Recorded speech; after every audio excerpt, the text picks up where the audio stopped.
Assalamualaikum warahmatullahi wabarakatuh. Selamat pagi anak-anak hebat kelas 5. Bagaimana ya kabar kalian pada hari ini? Semoga kita semua selalu dalam keadaan yang sehat. Pak Guru tidak bosan-bosan mengingatkan kepada kalian untuk selalu menaati protokol kesehatan, menjaga jarak, memakai masker, dan mencuci tangan. Nah, sebelum belajar, marilah kita berdoa terlebih dahulu ya. Seperti biasa, kita berdoa bersama-sama. Berdoa mulai. Ya Allah ya Tuhanku, semoga apa yang akan kami pelajari hari ini bisa bermanfaat bagi kami. Amin. Berdoa selesai. Anak-anakku yang hebat, pada hari ini kita akan belajar tema 1, subtema 2, dan pembelajaran ke-6. Pada pembelajaran ke-6 kali ini, kita akan belajar bagaimana ya menceritakan kembali isi teks berdasarkan ide pokok. Kalian pada pertemuan sebelumnya sudah belajar bagaimana cara mencari ide pokok atau gagasan pokok pada sebuah paragraf. Ya. Pada sebuah paragraf, ide pokok itu terdapat pada kalimat utama. Kalimat utama bisa terdapat di awal atau paragraf deduktif, di akhir atau paragraf induktif, atau di awal dan di akhir atau paragraf campuran. Ya. Langkah-langkah menceritakan kembali isi teks berdasarkan ide pokoknya. Yang pertama, catatlah informasi-informasi penting yang disampaikan dalam teks. Yang kedua, buatlah ide pokok dari teks yang dibaca atau didengar. Yang ketiga, buatlah kalimat utama yang berisi ide pokok tersebut. Yang keempat, buatlah beberapa kalimat yang berisi informasi penting dari teks. Yang kelima, perhatikan ejaan dan pemilihan kata saat membuat kalimat. Dan yang keenam, susunlah kalimat-kalimat utama dan kalimat pengembang hingga menjadi teks baru yang urut. Ya, berarti ini ya, kita mencari informasi penting dulu, buat ide pokok, kemudian buat kalimat utama, baru buat kalimat yang lain. Ya, berarti dari yang khusus ke yang umum. Ya. Sebagai contohnya, ada tumbuhan sumber kehidupan. Ya, sudah ada ide pokok di masing-masing paragraf. Paragraf 1, Indonesia adalah negara kepulauan. Ya. Paragraf 2, pengertian dataran rendah.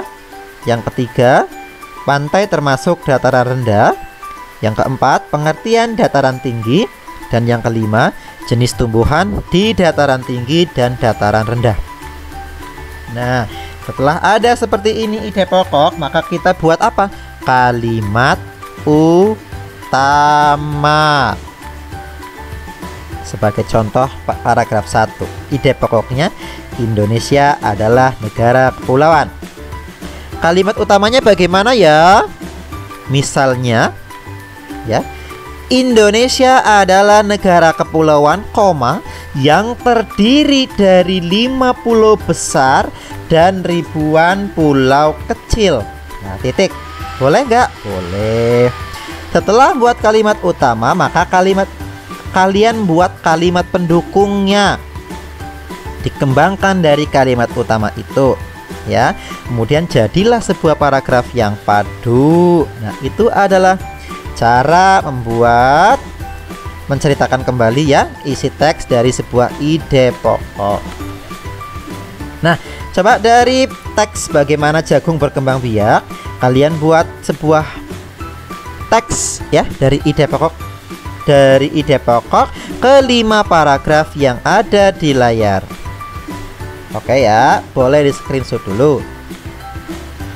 Selanjutnya, nah, sendi-sendi pada tulang dan macam-macam gerakan otot. Ya, tadi ada sendi ya, sendi yang menggerakkan ya. Seperti pintu kita ya, ada sendinya, itu eselnya ya. Sehingga pintu bisa digerakkan buka, nutup ya. Nah, Pada manusia juga sama, ada sendi-sendi pada tulang.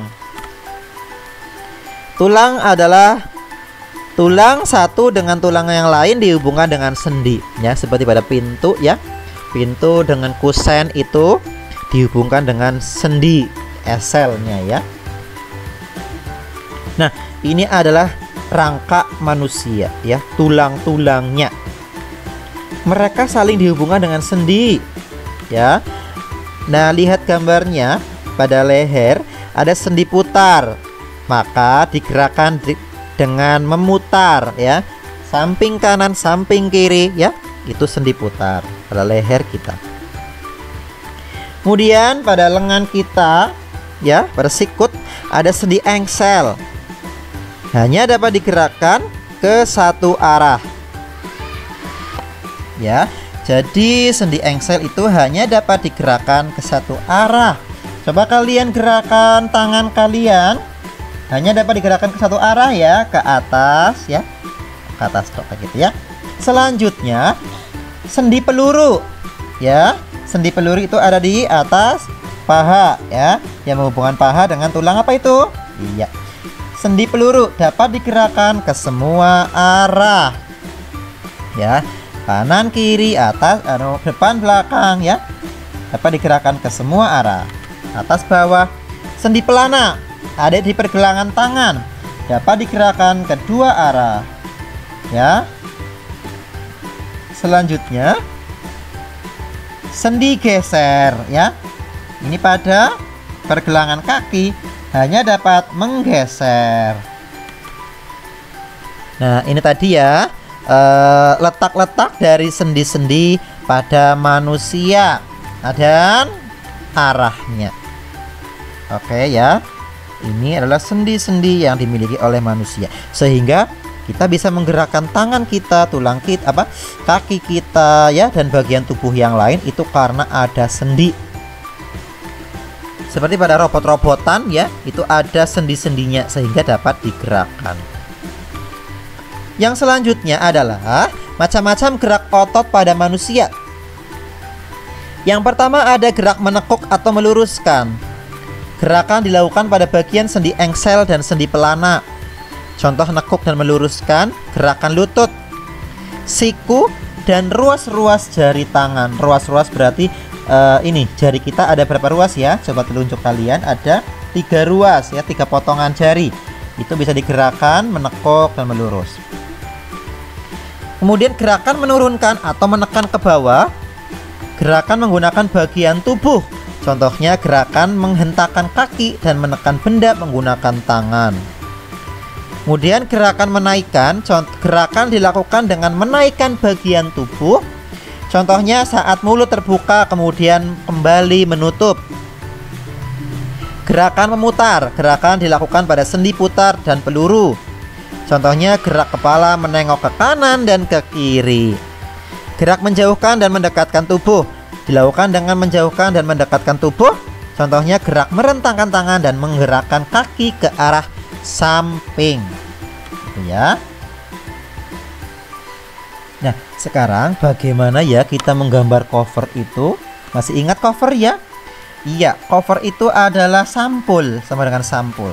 Cover yang baik memiliki unsur-unsur, ada judulnya, ya, dengan jenis huruf yang menarik dan warna, ya.